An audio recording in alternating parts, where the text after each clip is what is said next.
It's day 11 of Craftmas, and I'm giving you a little bit of a sneak peek on how far we made it on my sweater today.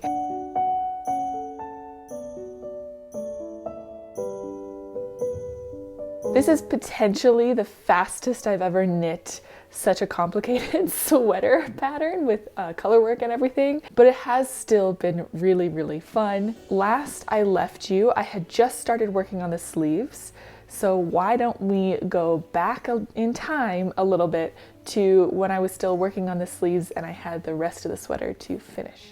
I feel like I've made pretty good progress on the sleeves of my sweater, and I'm also glad I'm knitting them 2 at a time, or else I would have really bad second sleeve syndrome.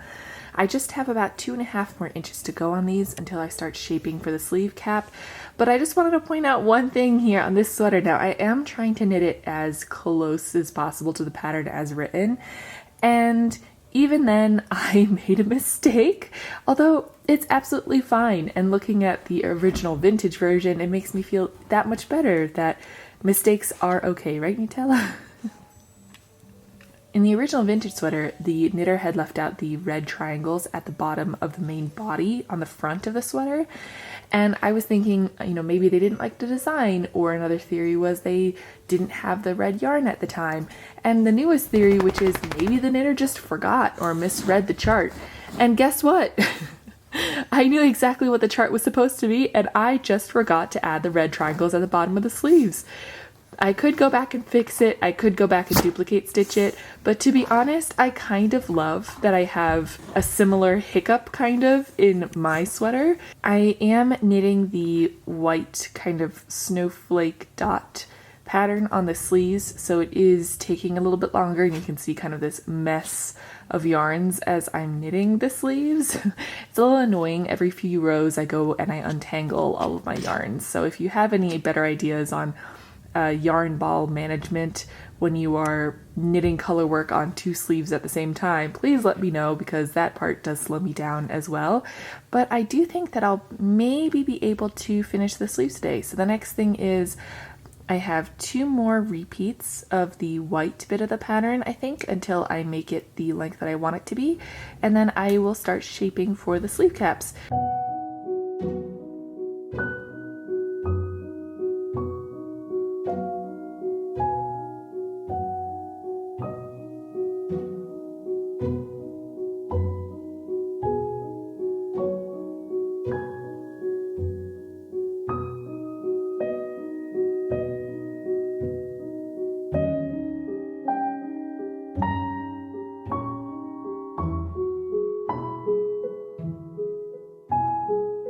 Both of my sleeves are now done. I did have a few questions on my last video to please show how I knit these sleeves 2 at a time.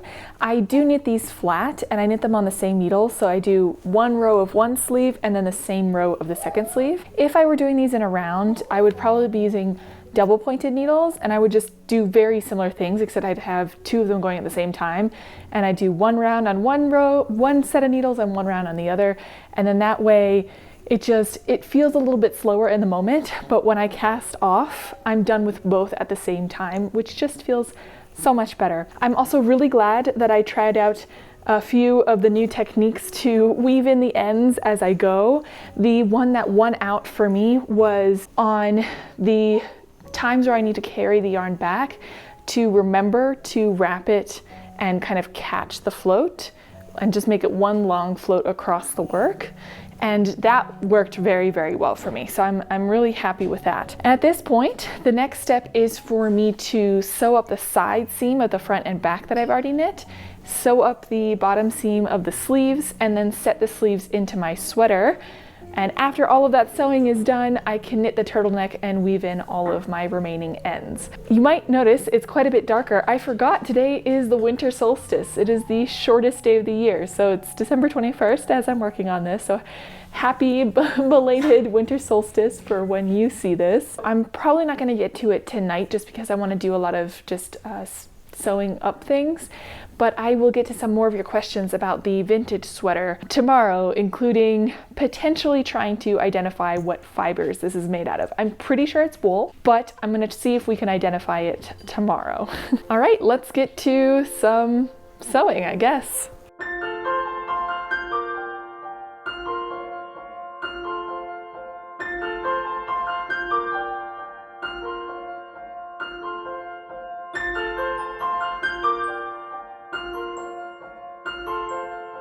Hi, okay, so I have to be a little bit quiet because everyone else is asleep, but I just got in the groove with sewing this sweater together, and I really wanted to show you a sneak preview of what it looks like right now. So here is the current stage of my ski sweater.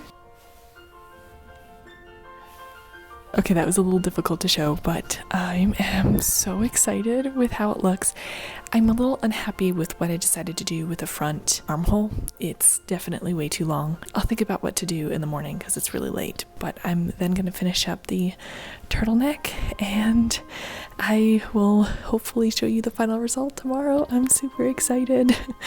I might not get to weaving in all the ends, but I am hoping to wear this to a little holiday party tomorrow. So at least to get it into a shape where I can wear it for that would be really, really fun. I'll see you in the morning. Good morning. Okay, so we have the sleeves done and oh my gosh, it's so bright here today. Sorry. I finished the sleeves, set them in. I did knit the turtleneck collar and that is in place. And I can finally wear my sweater. I definitely still have a lot of ends to weave in. I don't think I'm going to be able to get to the point to show that on video today. The next steps of this sweater are going to be to weave in the ends. And then I have another slight, I'm trying not to call these things issues, but it's an issue. It is, the fit isn't exactly how I'd like it on the front. It might be hard to tell with the lighting and I'm so sorry. I'm gonna try to, I'll just close my eyes. It's so bright. So I mentioned before that the front armhole, I ended up making larger than the suggested amount because I wanted to get the full pattern repeat in of these diamonds. And I wish that I would have done instead what this knitter did, which is they just do half of a pattern repeat in some sections and instead will make the armholes the right size because I'm getting a lot of bagginess now in the front versus in the back. I like how that armhole fits. Now that I've done all the knitting, I don't want to undo it.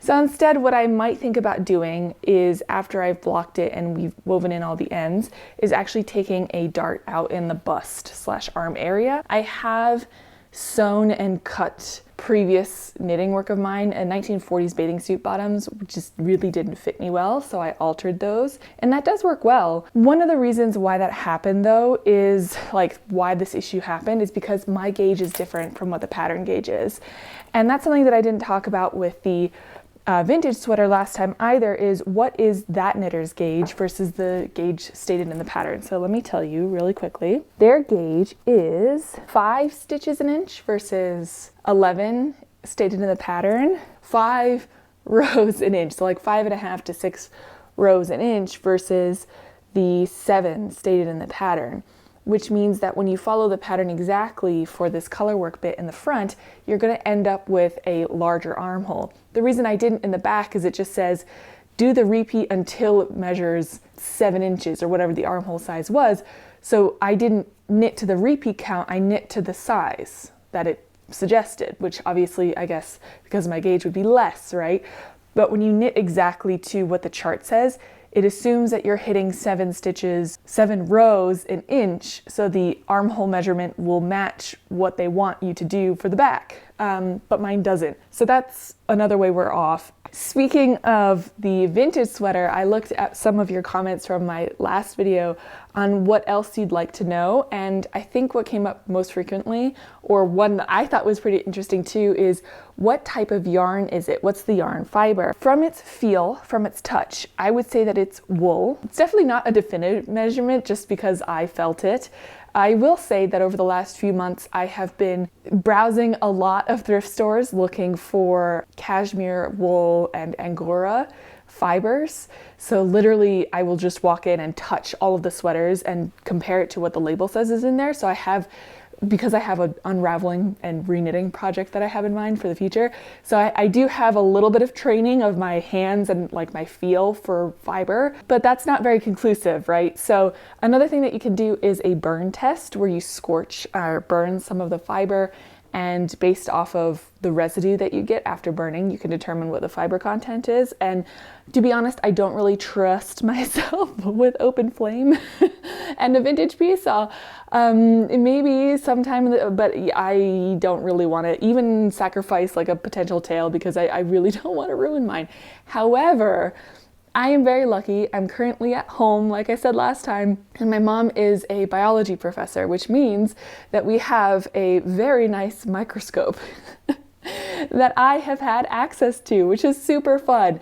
So I thought that maybe by looking at the fibers under a microscope, I could determine what fiber type it is. I have no training in this, so don't take my word for it, but I thought it'd be a fun experiment. Looking at this fiber that I know is 100% merino wool under the microscope at the highest magnification that I could go, I could see the scales on the individual fibers themselves. And this is something that I would expect with it being wool. It is a type of, not technically hair, but if you look at human hair under a microscope, you will see the individual scales or bits of the hair pieces as they grew. And I saw the similar thing on this wool. I also grabbed some acrylic yarn just to compare. I know acrylic is made of plastic. It's, from what I understand, typically extruded and spun. So each of the individual fibers looks much more smooth. Like if you think of a plastic surface, it's a smooth surface, and any irregularities should be more of, it wouldn't be in that scaled format, if that makes sense. It would be more random and like bobbly or bubbly rather than hair scales. But when I looked at the vintage sweater under the microscope, when I looked as close as I could get the focus to go, I think I saw scales on the individual strands. So I do think that this is wool to answer that particular question. The other question that I got a few times is, where do I find these vintage sweaters? Do I find them on eBay? And yes, I do. I find quite a lot of them on eBay and on Etsy. Etsy, I find, tends to be higher priced. That's the case, I think, for a lot of things, but they can be a little bit more well descripted. Not always, but that's the general trend that I found. I have been lucky to find a few vintage sweaters in local thrift shops, but they haven't been the 40s and 50s sweaters that I own. They've been a little bit more towards the 80s and 90s sweaters that I found in thrift stores. But the rest of the time, yes, I do find them on eBay and on Etsy. That might have been a lot of rambling. I don't know. I am going to go steam this sweater, weave in all the ends, and hopefully I can show you a little bit more put together finished result. I don't know, we'll see. But I will see you the day after tomorrow. So if I haven't finished it today, I will definitely have it finished by the day after tomorrow. And yes, I am still planning on knitting all the accessories. I'm definitely not gonna finish them by the day after tomorrow, even though that is the end of official 12 days of Craftmas. I think there will be at least one more video out about this whole ski set because I want to finish it so badly. I love it so much. I'm having such a good time. I hope you enjoyed today's video. Thank you so much for watching, and feel free to join me the day after tomorrow for the finished, like the final version of this sweater, plus a little bit of progress on the accessories, hopefully, the bonnet and the mittens. I'll see you then. Bye. Oh my gosh, it's so cold. It's 11 degrees Fahrenheit today. Oh, okay. I'll see you next time. Bye.